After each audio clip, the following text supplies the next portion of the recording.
orang yang dibela sama Allah Subhanahu wa taala itu Aisyah, istri Nabi SAW, yang dijuluki dengan panggilan, dua panggilan Aisyah. Yang satu panggilannya Humaira. Apa arti Humaira? Kalau lagi malu wajahnya merah. Pernah ngeliat cewek wajahnya merah? Pakai gitu ya. Kalau Aisyah itu bukan karena dia make upan, memang wajahnya merah kalau lagi malu. Kalau Nabi muji-muji Aisyah, malu merah. Malu pakai ngomong. Itu mah saya. Aisyah Humaira, wajahnya kemerah-merahan. Saking putihnya Aisyah, Abu Bakar itu kan orangnya putih, makanya anaknya juga kenapa dipanggil Abu Bakar?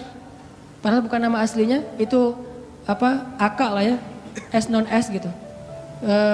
Aka Abu Bakar. Kenapa dipanggil Abu Bakar?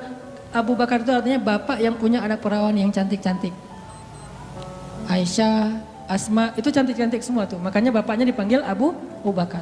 Kita kalau punya, kita yang belum nikah, yang udah nikah, kalau punya anak cewek 2 orang, maka dia bisa dipanggil Abu Bakar. Walaupun namanya bisa aja Asep, bisa aja siapa gitu, tapi bisa dipanggil Abu Bakar. Kenapa? Punya anak perawan, cantik, soleha. Humaira. Nama lainnya, Nabi juga senang manggil Aisyah itu dengan panggilan Aish. Disingkat Aisyah jadi Aish. Dalam bahasa Sunda jadi Eis. Itu benar. Pasti orang Sunda manggil Eis itu asal muasalnya dari panggilan Aisyah. Karena kita nggak bisa susah ngucapin A, dari Aish jadi Eis.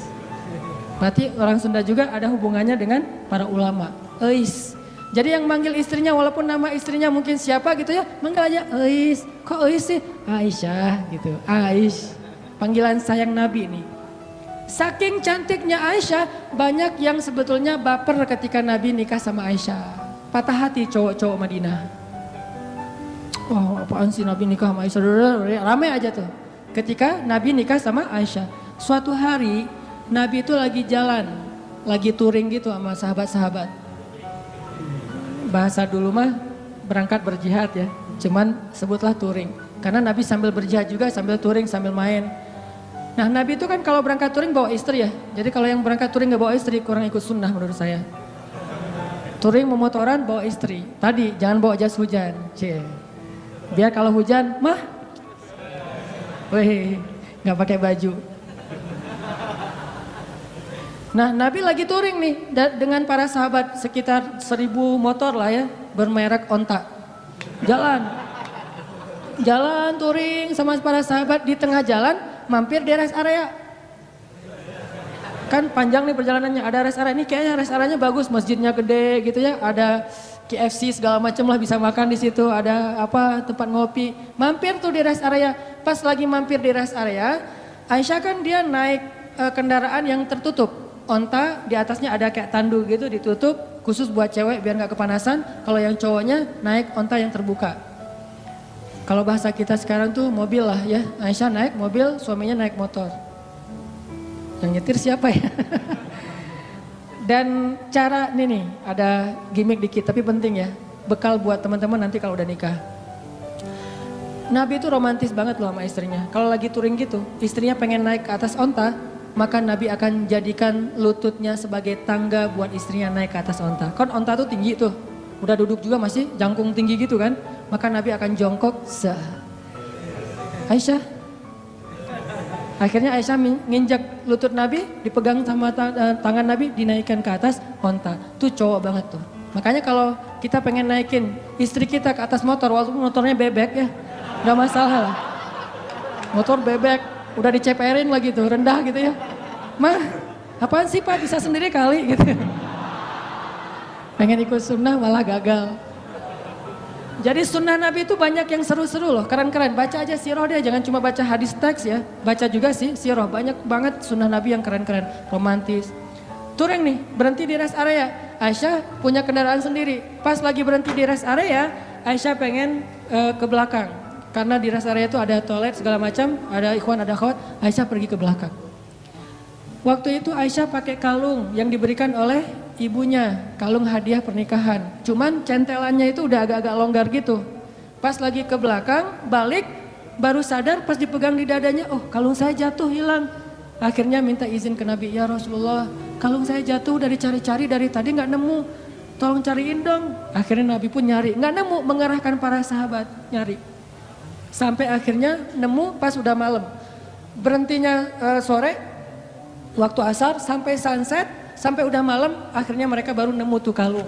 Karena udah kemalaman, Nabi pun memutuskan ya udah kita bermalam di sini deh, nggak usah ngelanjutin perjalanan, berhentilah sahabat di situ. Karena rest areanya nggak terlalu besar dan airnya sedikit, akhirnya pas waktu subuh mereka tidak cukup air, nggak bisa berwudu untuk sholat subuh. Mulailah muncul desas-desus, mulai muncul lagi tweet di antara para sahabat. Ada yang pertama nge-tweet akhirnya pada repost, jadilah viral. Apa tweetnya? Ini gara-gara Aisyah nih. Kita nggak bisa sholat subuh, nggak punya air gara-gara Aisyah. Hashtag gara-gara Aisyah, sebar. Wah pada sebel sama Aisyah, ini gara-gara Aisyah. Benar ya gara-gara Aisyah sih, masalah kalung aja kok rame sih, lama-lama amat dan seterusnya. Kalung mah bisa beli lagi nanti di Madinah, rame aja di antara sahabat. Gara-gara mereka rame, turunlah ayat tentang tayamum. Itulah cerita di balik ayat tayamum di surat Al-Maidah. Kalau kalian gak menemukan air, maka berwudulah dengan cara tayamum dengan debu-debu yang bersih. Diajarin sama Allah tekniknya, tutorial tayamum. Itu jelas tutorialnya di satu ayat. Setelah ayat itu turun, sahabat-sahabat mulai tweet yang baru. Gara-gara Aisyah tapi keren, mulai pakai jempol emotikonnya. Tadi gara-gara Aisyah emotikonnya cemberut, sekarang gara-gara Aisyah jempol emotikon tersenyum. Gara-gara Aisyah akhirnya kita punya keringanan fikih dalam berwudu yaitu tayamum. Berkah Aisyah. Paginya Aisyah, wah rame aja. Asal lewat Aisyah gitu. Pada respect gitu kan sama Aisyah gara-gara dia turun ayat. Jalan lagi nih. Kan touringnya jauh banget tuh. Lintas Pulau Jawa kan ya. Jauh banget lah pokoknya. Jalan lagi ada rest area berhenti lagi. Aisyah lagi seperti biasanya semua orang pasti ke belakang. Aisyah ke belakang datang jatuh lagi tuh kalung. Ini cara takdir Allah nih. Jatuh lagi kalung. Waktu itu Aisyah udah nggak enak mau ngasih tahu Nabi daripada ntar viral lagi kan ya jadi trending topik. Ya udah deh gua cari sendiri aja. Lagi nyari-nyari di belakang, nyari-nyari kalung yang jatuh, Nabi memutuskan ayo kita lanjutkan perjalanan. Sehingga para sahabat pun memberdirikan onta itu dan jalan. Nah, tadi Aisyah kan masuknya di atas tanduk. Waktu itu sahabat yang mengangkat tanduk nggak sadar kalau di dalamnya Aisyah udah nggak ada. Kenapa? Itu menunjukkan bahwa Aisyah itu kurus. Itu komen ulama di hadis tersebut. Makanya kalau baca hadis jangan cuma baca teksnya, baca komennya juga. Biar lebih jelas gitu. Oh ternyata kata ulama Aisyah itu kurus. Kenapa bisa kurus? Dia rajin zumba. Zumbanya Aisyah ngepel di rumah, beres-beres rumah itu zumbanya Aisyah. Jadi keringatan terus sehingga badannya tuh bagus. Gak pernah lebih dari 55 kilo.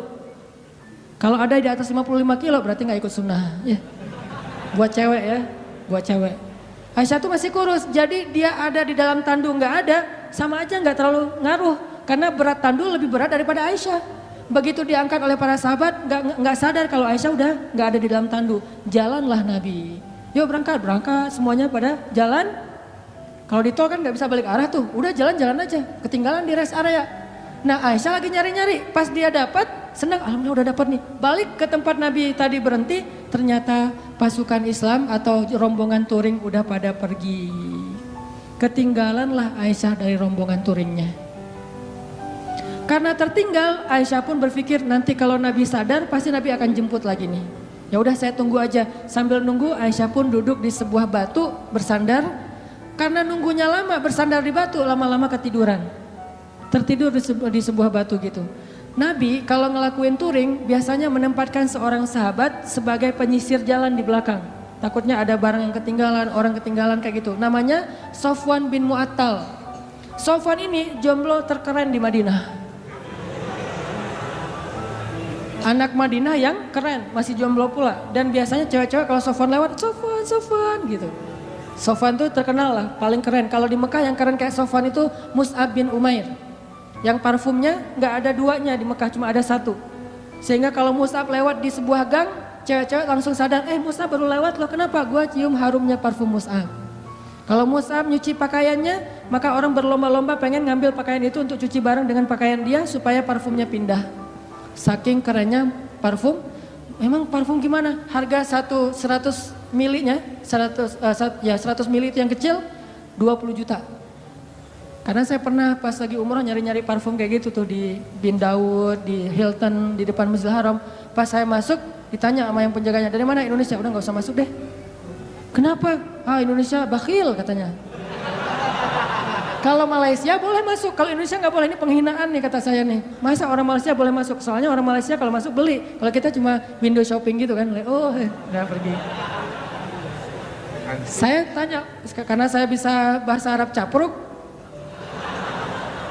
anak uhibbu supermil lah pokoknya ya, capruk aja, banyakin ain aja pokoknya biar Arab gitu ya. Akhirnya dia nggak ngerti, udah masuk aja lah. Karena nggak ngerti ya, daripada rame, masuk ngelihat parfum 1 milinya 100 mili yang kecil gitu, harganya 20 juta. Pas saya lihat langsung jantungan, 20 juta, berarti sekali pakai 100 ribu. Dijual sekali 100 ribu, 2 kali 200 ribu, sehari 500 ribu pakai parfum doang. Itu Mus'ab bin Umair. Sofwan gitu juga tuh, anak Madinah yang bisa dibilang cowok kece-nya Madinah lah. Lagi nyisir, pas sampai di rest area, ngeliat ada cewek lagi tidur di atas batu, bukan tidur lebih tepatnya, bersandar di batu ketiduran. Pas Sofwan mendekat, ngeliat wajahnya ternyata itu Aisyah, langsung Sofwan berta'awuz, a'udzubillahi minasyaitonirrajim. Terus Sofwan mengatakan, taraju, innalillah wa inna ilaihi raji'un. Taraju yang di Tasik Garut itu dari bahasa Arab. Taraju. Apa arti taraju? Innalillah wa inna ilaihi raji'un. Taraju artinya mengucapkan innalillah. Langsung Sofwan, innalillah wa inna ilaihi raji'un, berpaling. Coba bayangin, solehnya Sofwan. Kalau kita kan alhamdulillah, kebaliknya. Kalau Sofwan innalillah, nih cowok keren tuh kayak gitu tuh, innalillah. Kalau Maryam ngelihat Jibril, kan Maryam pernah lagi sendirian tuh di mihrab, lagi berzikir, tiba-tiba datang cowok keren namanya Gabriel. Jibril itu kan kalau turun ke bumi berwujud basyaron sawiyya, laki-laki yang sempurna. Pas Maryam ngelihat cowok keren gitu, apa kata Maryam? A'udzubillah. Bukan Masya Allah, bukan. A'udzubillah. Jadi cewek-cewek nih kalau ngelihat postingan ada cowok yang keren, a'udzubillah, yang mana ya tadi? A'udzubillah aja, jangan dilihat. Yang cowok-cowoknya ada yang cewek keren, innalillah wa inna ilaihi raji'un. Jadi kalau cewek-cewek nanti di luar dengerin ada yang tarajo, berarti ada yang keren tuh. Mana. Innalillah wa inna ilaihi raji'un. Karena ucapan tarajunya keras, akhirnya Aisyah kaget dan bangun. Pas Aisyah bangun langsung Aisyah nunduk gitu karena malu kepada Sofwan. Sofwan gak banyak nanya, Aisyah ngapain sendiri di sini, lagi nungguin saya ya? Enggak.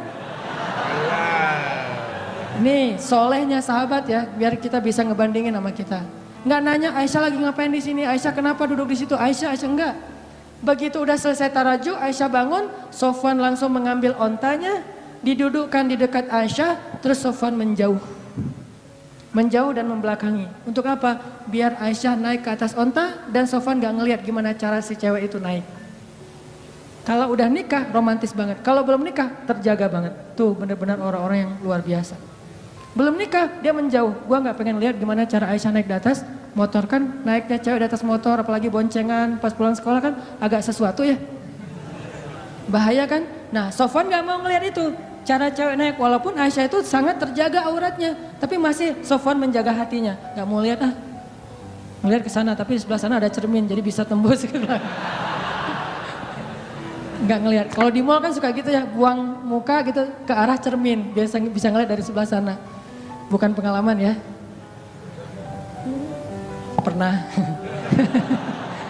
Nah, akhirnya Sofwan menjauh, membelakangi Aisyah. Dalam durasi kira-kira si cewek ini udah selesai naik ke atas unta. Begitu udah selesai, Sofwan datang ngambil tali kekang unta dan ditarik. Untanya berdiri jalan.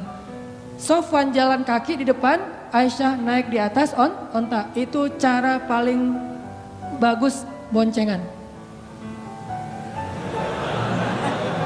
Jadi jangan dibonceng gitu. Apalagi ini ojek-ojek online ya. Kalau yang ordernya cewek, Neng, naik Neng. Kita mah gak usah naik ke atas motor, di samping aja dorongin motor. Kenapa Mang kok gitu caranya? Sofwan. Cie. Sofwan itu siapa? Nggak pernah ikut talim ya. Makin sombong ya, makin ria. Sofwan narik tuh tali kekang onta, Aisyah di belakang. Nggak pernah sekalipun Sofwan menoleh ke belakang. Aisyah butuh sesuatu? Enggak. Atau mungkin bisa miss call kalau ada apa-apa. Ini nomor saya, modus. Nggak ada sama sekali. Aisyah nggak diajak ngobrol, Aisyah kenapa tinggal sendiri dan segala macam. Nggak sama sekali, diam sepanjang perjalanan sampai di Madinah. Nabi sampai di Madinah nggak sadar kalau Aisyahnya ketinggalan karena Nabi nggak langsung pulang. Biasanya nyambut tamu dulu, ada urusan negara lah. Nah, lama baru dari belakang Aisyah dengan Sofwan muncul. Di Madinah waktu itu kebenaran orang-orang Yahudi lagi nongkrong di gerbang. Karena salah satu hobi orang Yahudi itu nongkrong di jalan. Senang banget nongkrong di jalan tuh. Nongkrong gitu-gitu ya di jalan. Nah pas lagi orang Yahudi nongkrong di jalan, tiba-tiba dari kejauhan datanglah Aisyah dengan Sofwan berdua. Tapi satu di atas onta, satu lagi narik tali kekang onta. Orang Yahudi tadi lagi nongkrong nih, lagi ngobrol.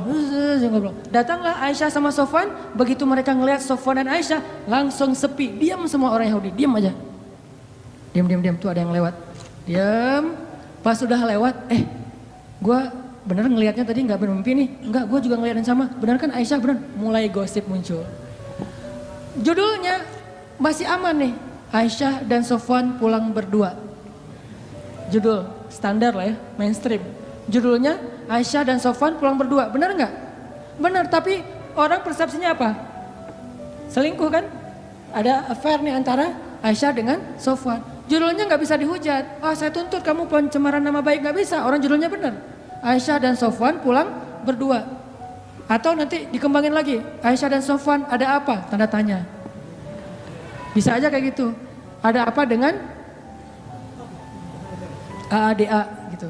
Ada apa dengan Aisyah. Nah gara-gara orang Yahudi nyebarin tweet, hashtag, postingan kayak gini, mulai viral di antara kaum muslimin. Ada apa dengan Aisyah? Aisyah selingkuh, Aisyah dan Sofwan ada sesuatu. Ramailah fitnah di antara kaum muslimin tentang Sofwan dan Aisyah. Sampai akhirnya fitnah ini terdengar kepada Rasul. Nabi juga sempat hampir ragu sama Aisyah. Saking semua orang ngebicarain itu. Lo udah dengar berita belum?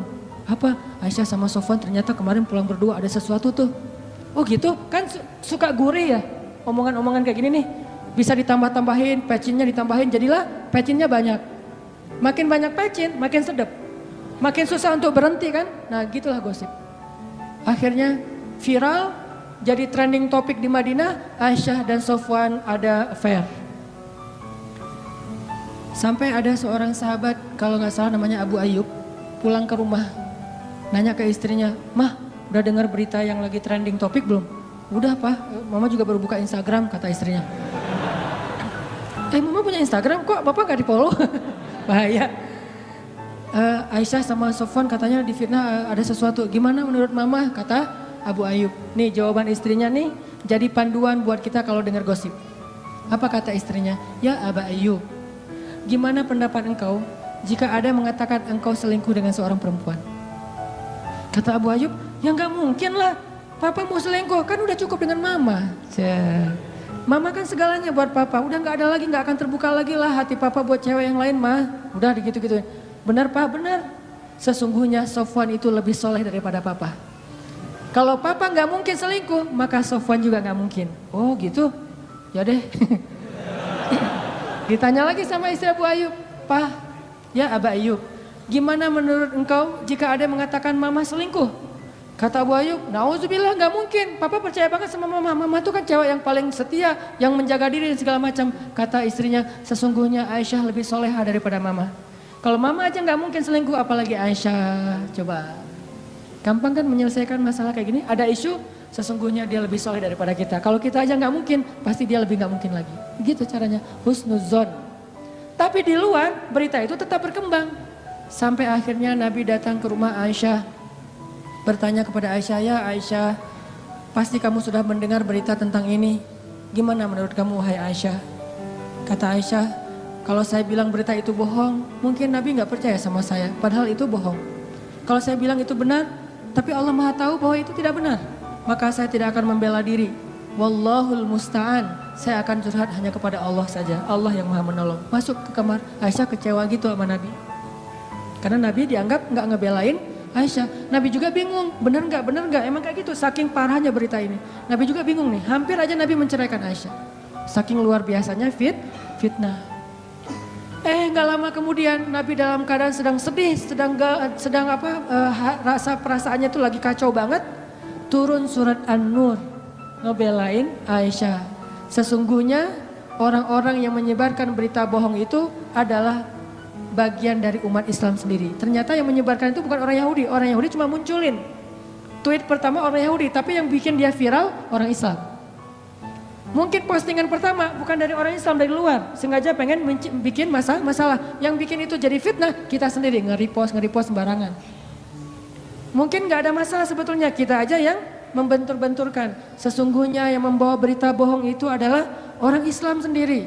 Maka katakan kepada mereka, jika kalian tidak bertobat sesungguhnya itu zalim yang paling besar. Janganlah kalian meringankan ucapan kalian, meremehkan. Sesungguhnya di sisi Allah itu dosa besar, dan seterusnya. Satu halaman penuh ayat turun untuk ngebelain Aisyah. Bayangin, satu halaman di surat An-Nur.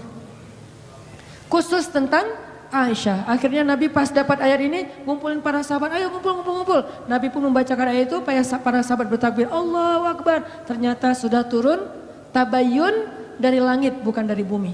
Klarifikasinya yang membersihkan nama baik Aisyah dan Sofwan, Allah Subhanahu wa Ta'ala, langsung dari Allah.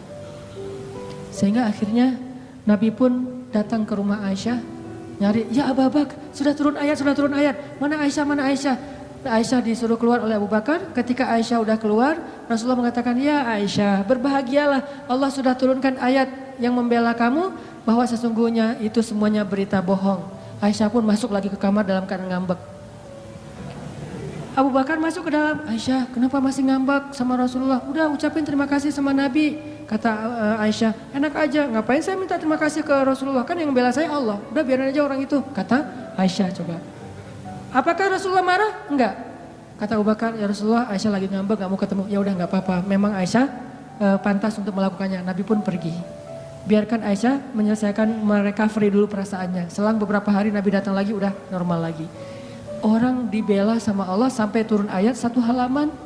Kok bisa kayak gitu? Apa rahasianya? Rahasianya satu, teman-teman. Coba teman-teman buka surat Fussilat, surat 41 ayat 30. Itulah rahasianya.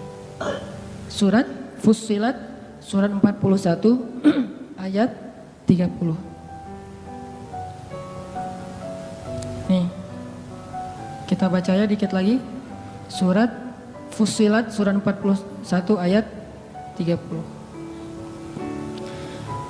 Bismillahirrahmanirrahim. Mangga.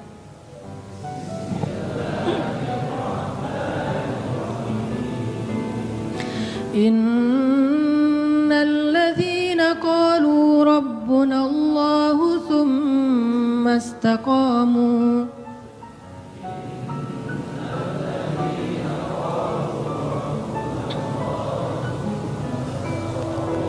تتنزل عليهم الملائكة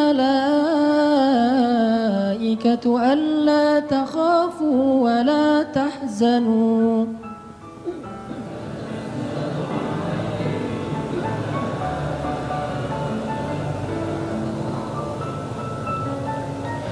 وأبشروا بالجنة التي كنتم توعدون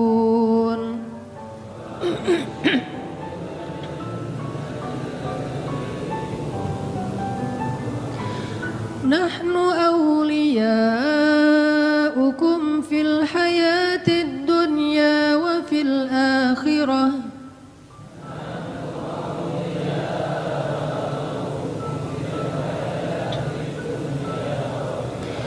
ولكم فيها ما تشتهي أنفسكم ولكم فيها ما تدعون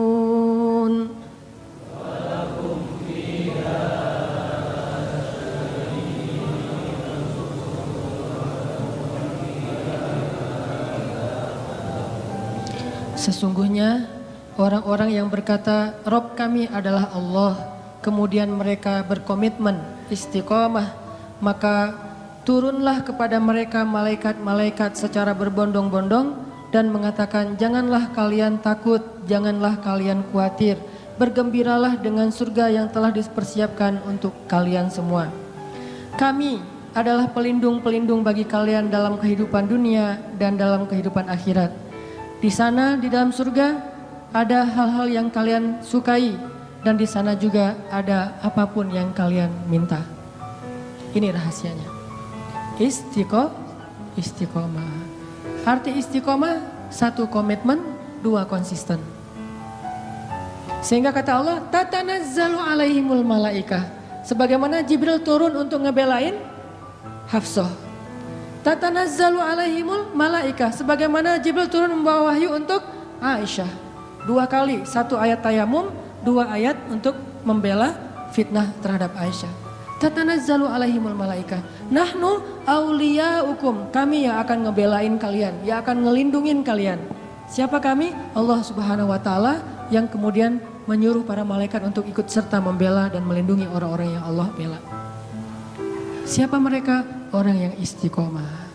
Makanya terus aja on the track, jangan sampai kita melenceng. Kalau terlanjur melenceng, langsung balik lagi.